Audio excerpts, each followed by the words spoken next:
So I watched this fathers and daughters movie apparently, and not sure plural, but might as well, I guess.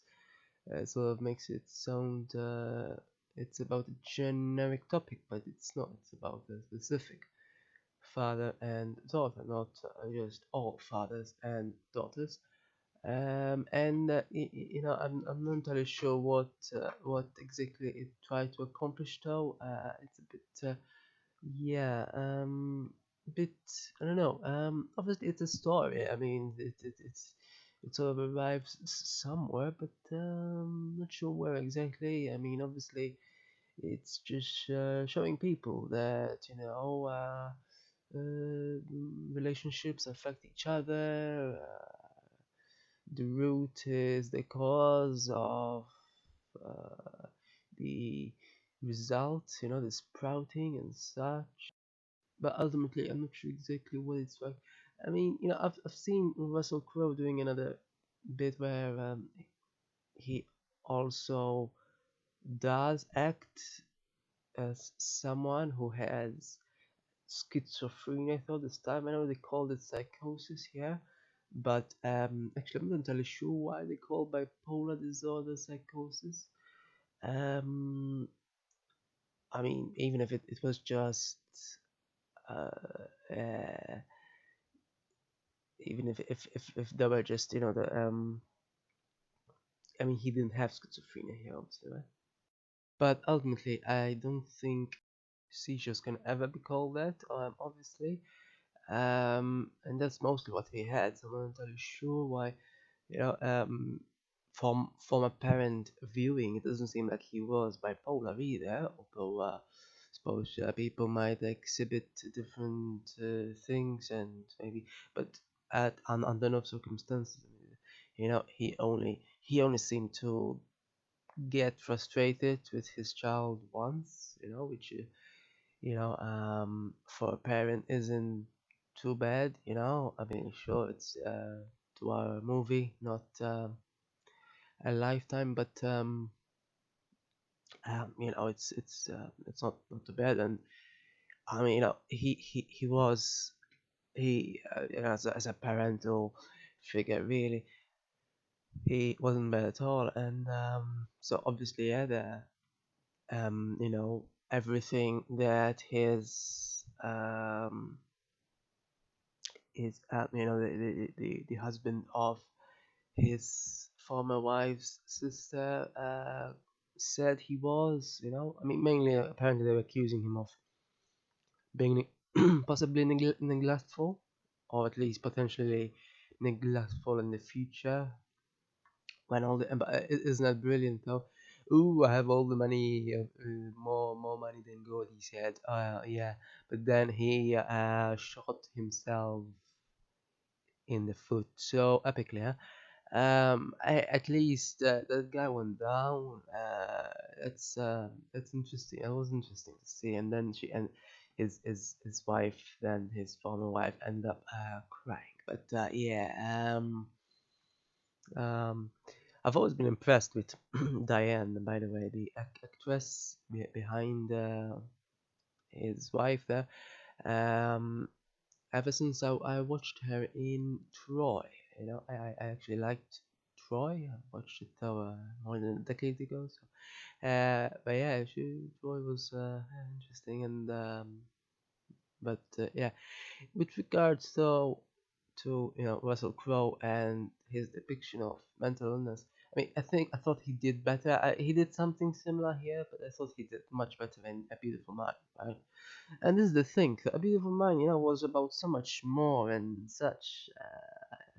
You know, Here on the other hand, I mean, I don't know, A Beautiful Mind sort of transmitted certain hopefulness, even though in the end, this happened long after the movie came out. In real life, John Nash ended up dying in a car crash. So if real life says anything, it's that it really isn't hopeful in reality, beyond movies.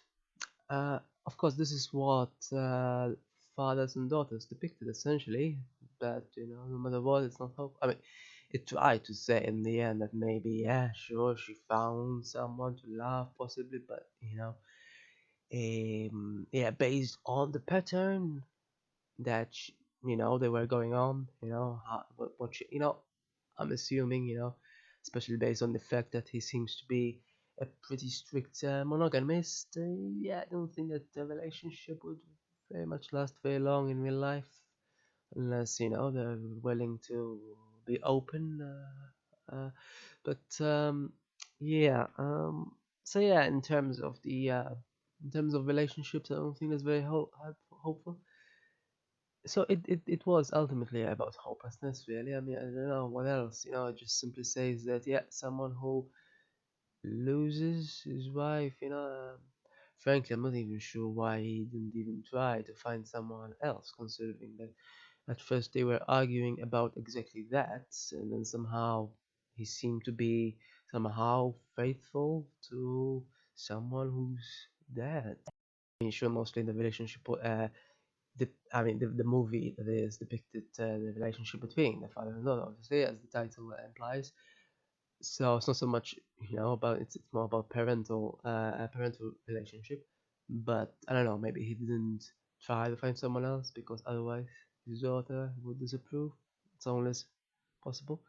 Or otherwise, maybe the filmmakers thought, well, we already have 2 hours on this, nearly 2 hours, so we cannot add much more drama. So yeah, but the whole thing was, it really really vibrated in hopelessness, really. And in the end, that last book only won prizes. It seemed to be popular, mainly, it seems, as all happens in real life as well, just because he had died. Very much happens with many, m- a lot of especially art in general that is released post mortem is usually popular. The people think, well, this is the last thing they did. Of course, if they were still alive and they released it, then they wouldn't think that, and in all likelihood, unless somehow someone happens to like it, and then someone else happens to like it because the first one liked it. You know how these things go, very much bandwagony, and yeah. Of course, if somebody dies, everyone agrees. I'm not entirely sure I could ever find something where something released post-mortem is usually panned, usually it's really not. I don't know, maybe people think it's disrespectful or something. They don't care if their person's still alive. They feel fine to just say whatever they want to say when they're still alive. But as soon as they're dead, oh no, we need to respect the dead, as if somehow respect is somehow, oh yeah, the dead totally need respect. Yeah, I'm sure they could use a lot of it. Yeah, they're dead, but they could totally use it. Yeah, but yeah, I mean, ultimately with regards to this movie, I'm not entirely sure what it was trying to get at, mainly. Besides hopelessness, I mean, most movies do not try to depict that. Like, as I said, even Beautiful Mind. Now, I'm only mentioning it because it's him, but also because he depicted mental illness. Also, I thought it was depicted even better. I mean, in terms of what he was supposed to depict in this movie, I'm assuming he acted like he was having a seizure. As far as that goes, he acted well in that context. But ultimately, it's quite a lot of hopelessness. Is what I got. I mean, I imagined the scenario at one point at the end, because obviously, at the end, then they had already just mentioned that in the past tense, she said that he was. So I was assuming he did indeed die, although for a very long while, in 25 years later, they didn't quite say what happened to him. So anyone could assume anything. For a while, I was expecting him to be revealed, and somehow, I was wondering whether they'd age him or such, like they did in A Beautiful Mind, actually. But they didn't, and yeah, after a while, then I thought that yeah, he must have died, and then they confirmed it by using past tense. Then after that happened, I was wondering, how hopeless this could get, I mean, so she had already lost her mother in a car crash. Then how could she have lost her father? Obviously, they tried to mirror her situation with the one with the child that she was looking after. For that was a different thing. I think the other way around. At that point, apparently, I think her father died in a similar sort of situation in a car crash, I think, and her mother died within, or is it the other way around? With an overdose. Anyway, yeah. So in this case, yeah, slightly different. I thought it would have been even more hopeless, I guess, if what I thought turned out to actually occur. In that so I mean, I guess they weren't going for the full spectrum of hopelessness, at least.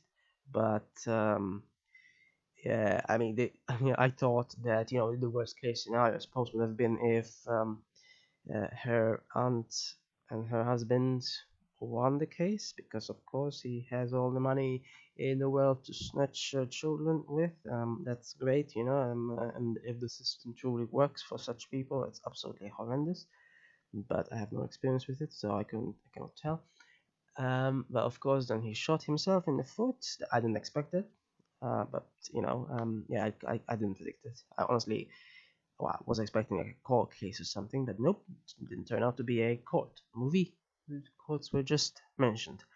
But yeah, otherwise, I thought the case might have been won by them, unfortunately. But knowing how things can turn out, and indeed things can turn out even worse sometimes. I mean, to be honest, I'm surprised the case was dismissed just because he had an affair. I mean, I'm assuming they didn't dismiss it just because of that, but because maybe his wife was divorcing him, so they couldn't possibly still file a suit together. I'm assuming, or maybe her aunt really decided not to do that because her situation was bad. I suppose, I don't know.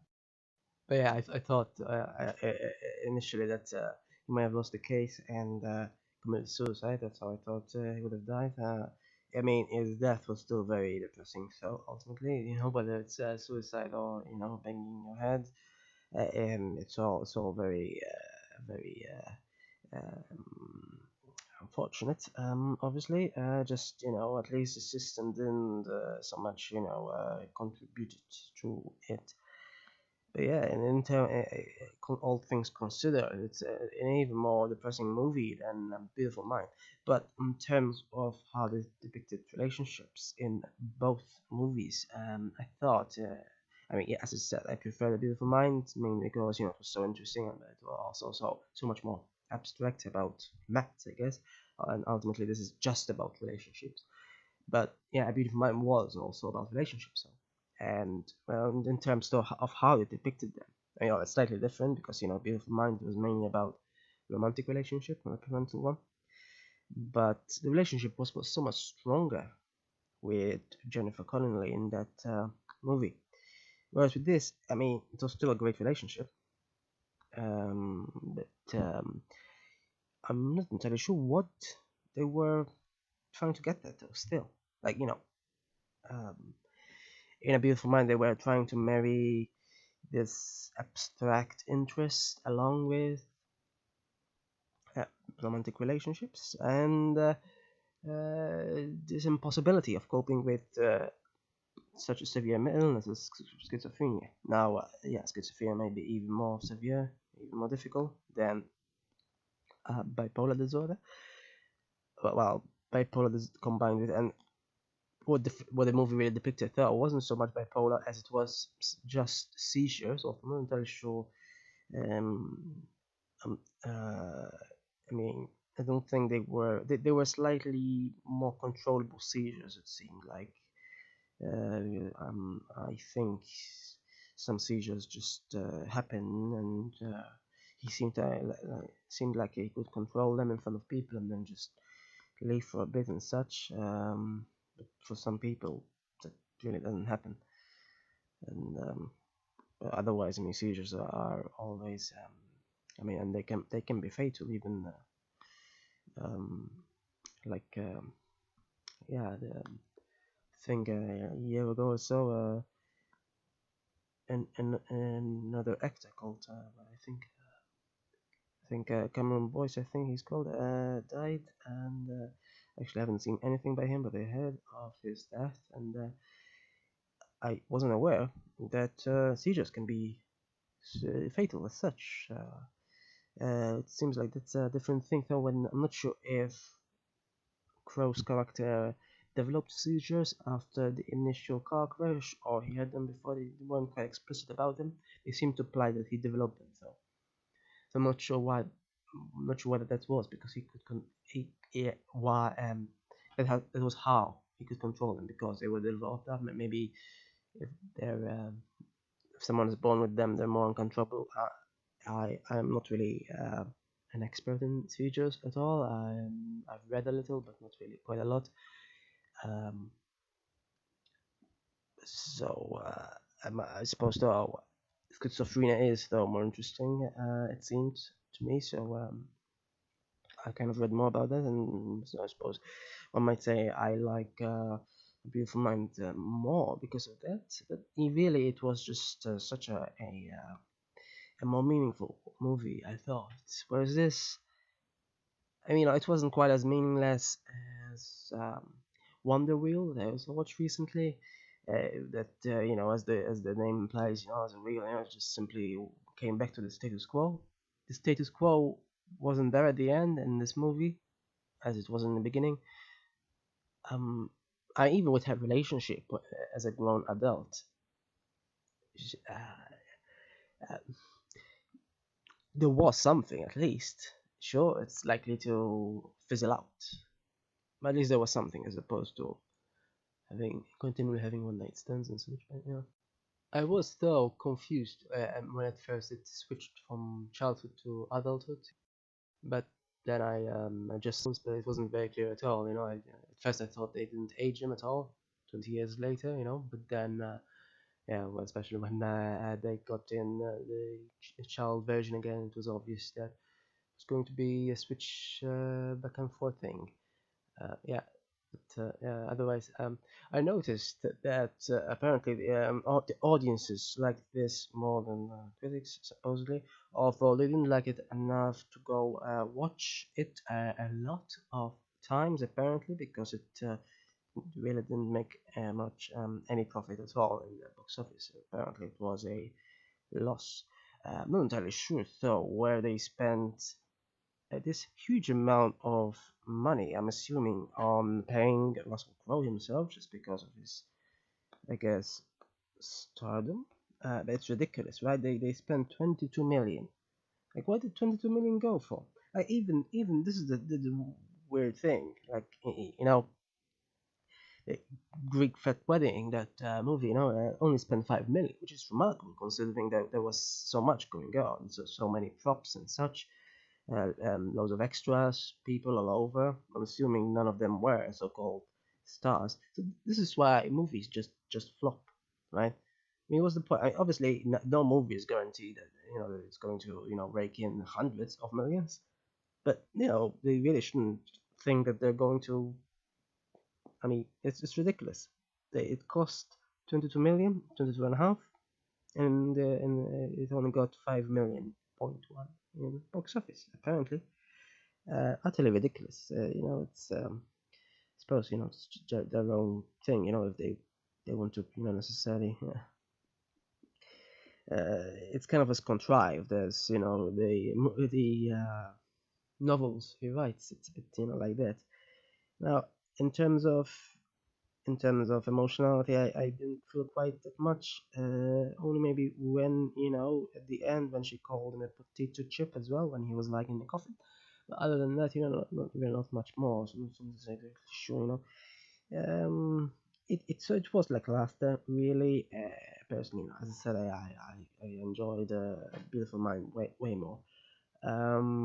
But it was still interesting. I get it had nice music as well, but I read that James Horner was going to score it at one point. That's just a year before he died, a bit less than a year, not over a year. So it would have been nice for him to have done that. But anyway, it was still nice music though. Otherwise, it's still sort of lukewarm, mediocre movie. It's not quite.